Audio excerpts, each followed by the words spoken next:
For the best prices and service on Pokemon TCG singles and products, check out ccgcastle.com and use promo code Evolutionaries-5 for 5% off your next order. What's up, guys? And here, and welcome back to another Deck Tech Thursday. And today I'll be profiling for you guys what I'm going to be calling for right now, my Lunala Psychic Box deck. And that's the only reason I'm calling it that is just because I like the way it sounds, and I'm not too sure what the official name for a deck like this will be yet. But that's just what I'm going to go with for now. And hey, if that ends up becoming the official name, hey, more points for me. So, this is actually a deck I've been really looking forward to since the set of Ultra Prism was announced. And it's going to revolve around about Lunala, but just Psychic cards in general, because all the Pokemon in this deck are Psychic. Every single one of them. So, definitely a lot of moving around energy with Lunala here. And definitely some high hitter attackers like Mewtwo and possibly Dawn Wings on certain occasions. And we're also going to be taking advantage of Prism Stars as well. So I'm going to show you guys how this all works together right now. So I'm going to start off here with 2 copies of Wings Necrozma. Now, I don't really use him too much as an attacker because the attack Dark Flash, while not terrible, not really something you want to focus a deck on either. 3 Psychic Energy, 120, no resistance, whoop-de-doo. So, really, his ability is the biggest thing that I focus on here, which is Invasion. Once during your turn before you attack, if this card is on your bench, you may switch it with your active Pokemon. So it's essentially stand-in Zoroark in basic form. So that's the reason I have 2 of them in here, because that is just too good to pass up, in my opinion. Not to mention his GX attack is pretty cool too. So it does 180 damage, 3 Psychic Energy, and you can only use this attack if you have more prize cards remaining than your opponents. And on top of the 180 damage, you can prevent all effects of attacks, including damage done to your Wings Necrozma, until the end of your opponent's next turn.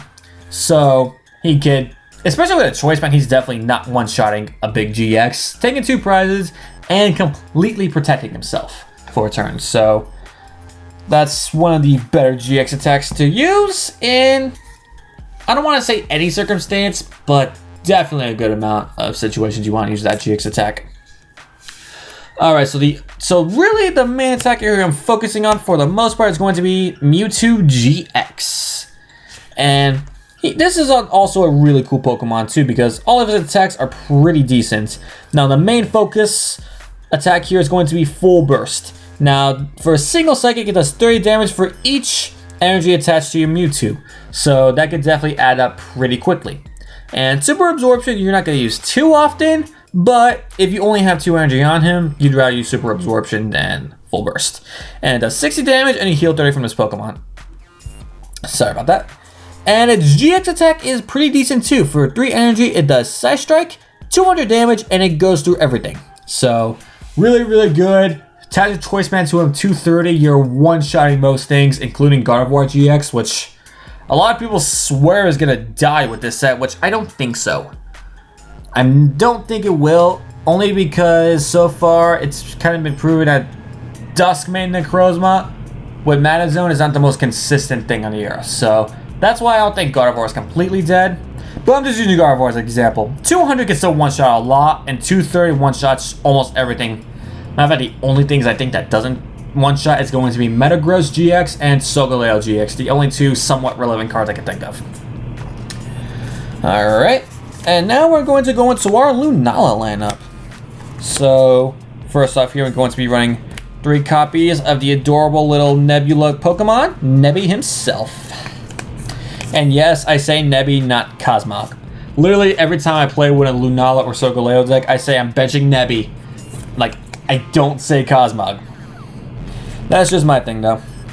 Going to run 2 copies of Cosmoem on top of that, which, even though this is the Sun and Moon version, and it's a rare, I don't know why that's a rare, but Ultra Prism fixed that. He is an uncommon in Ultra Prism, as it should have been. And the main part of our little Psychic box here is going to be 3 copies of Lunala GX. Has 250 HP, so very bulky. And we're mainly focusing on the ability Psychic Transfer. As often as you like during your turn, you may move a Psychic Energy from one of your Pokemon to another one of your Pokemon. So you're basically just moving around Psychic Energy everywhere, enabling you to attack with Mewtwo and Dawn Wings much quicker. And Moongeist Beam we're not really going to focus on too much.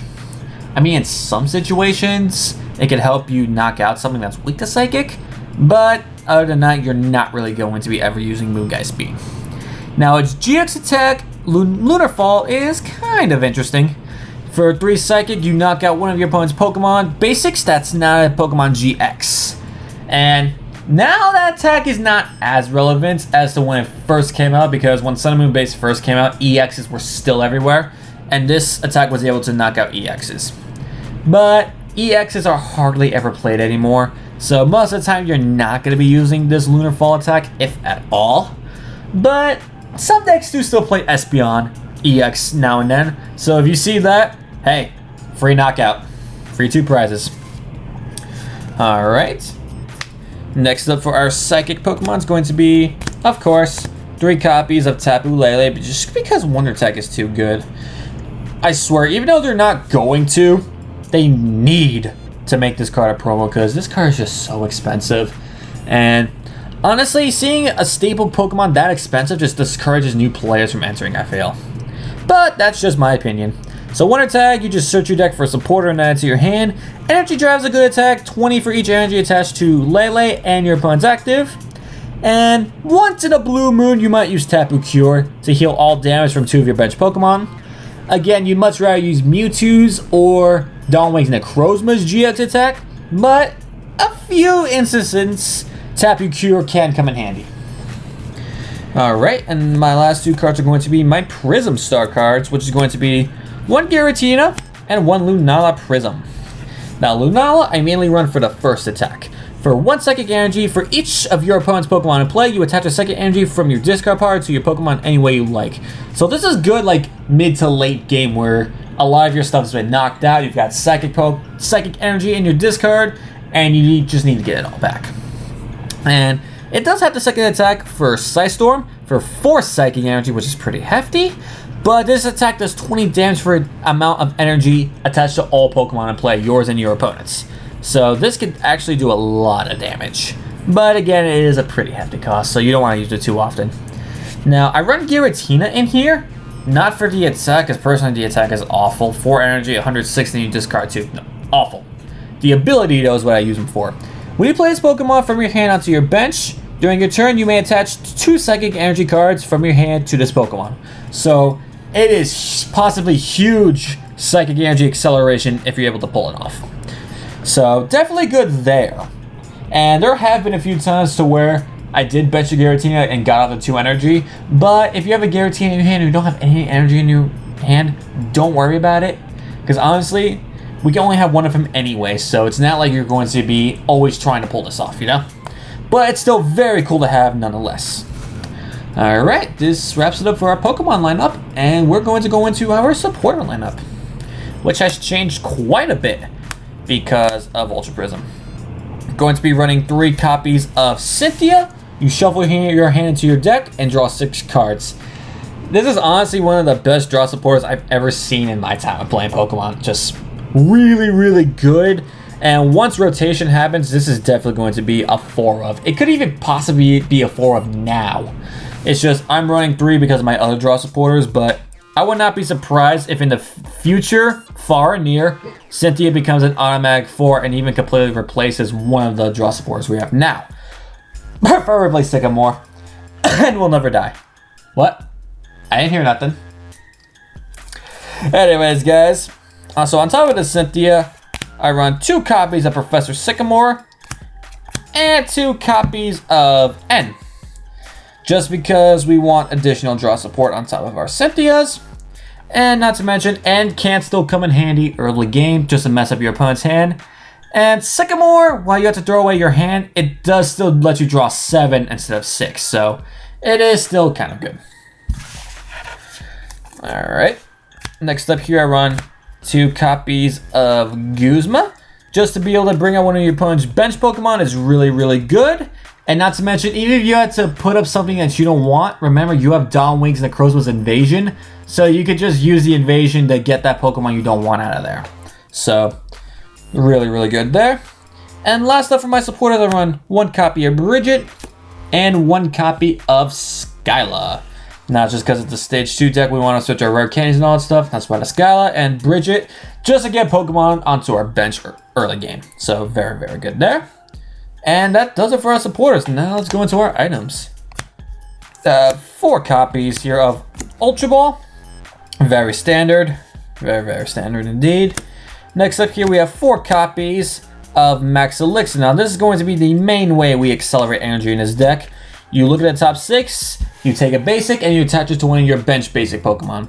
So, and we do run quite a bit of basic energy in here, so you shouldn't really be missing these often. I know I most certainly haven't yet.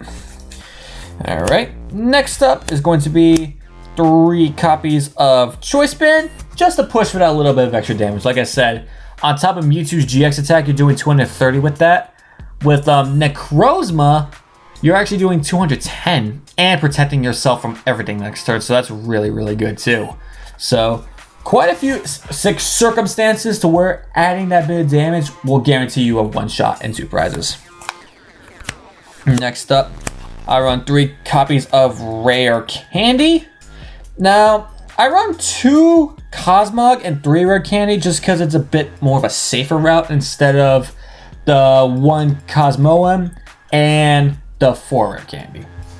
Because even though it could possibly go quicker, you still need both those cards in hand to where you could just wait a turn off in the Cosmoem and then guarantee yourself a Lunala next turn. Because I've tried it with only 1 Cosmoem and 4 Rare Candy, and typically I wasn't evolving to Lunala until I turned 4 or 5 minimum, just because I couldn't get both those cards in my hand consistently. So that's why only 3 Rare Candy. And since this is a box form deck, we are going to be running 3 copies of Max Potion. Now you heal all damage from one of your Pokemon, but you have to remove all the energy afterwards. But that's perfectly fine because we have Psychic Transfer to move away energy, play Max Potion, heal everything, and move it all back. Alright, next up here, nothing special, just 2 copies of Field Blower. Just because we don't like our opponent having tools, and also, even though it's not too popular now, Garb is still a pain. Along with 1 copy of Rescue Stretcher. Now, just to get something from our discard to our hand, very rarely will you use the Shuffle 3 from your discard into your deck, but you could use it from time to time. And last up here, I run 2 copies of Altar of the Moon, just to give our Pokemon free retreat that have a Psychic Energy attached to it. And with both Lunala and Wings Necrozma, it basically acts as a stand-in retreat, or for those of you guys who've been in the game longer, Russian retreat. So that's why I run 2 copies of Altar of the Moon. Makes a pretty nice little formation there. And now we're going to go into our energy. And I only run basics here, so it's going to be 1, 2, 3, 4, 5, 6, 7, 8, 9, 10 copies of basic Psychic Energy. And that does it for the deck profile, guys. If you like this deck, be sure to leave a like, comment, and subscribe if you're new to the channel. And come back tomorrow where we have Battle Frontier Friday and I take on Professor K's deck. My record's not been good lately, but I have a very good feeling this time. Got a good feeling. This is a deck I've been working on a lot, and I think I got this. I think I got this. I think I can.